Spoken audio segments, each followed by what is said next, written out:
Pelaku tindak asusila terhadap seorang gadis berusia 13 tahun berinisial DNA di sebuah kos kawasan Pemogan, Denpasar Selatan akhirnya diamankan polisi.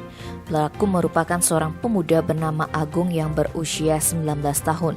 Hal itu disampaikan kepada Unit Perlindungan Perempuan dan Anak Satreskrim Polresta Denpasar, Ibtu Ketut Sidia saat dikonfirmasi Jumat 14 Januari.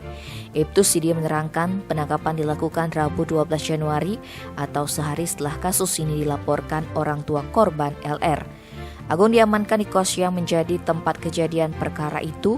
Dari hasil pemeriksaan, Sidia menyebut antara pelaku dan korban ternyata berpacaran.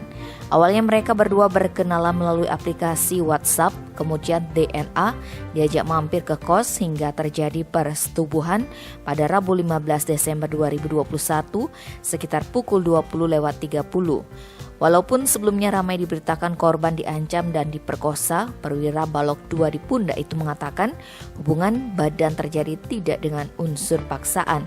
Keduanya memang belum terlalu lama berkenalan, tetapi persetubuhan dilakukan karena suka sama suka. Meski begitu, pelaku asal Jember, Jawa Timur tersebut tetap ditindaklanjuti polisi mengingat korban masih di bawah umur. Tim Bali Express melaporkan.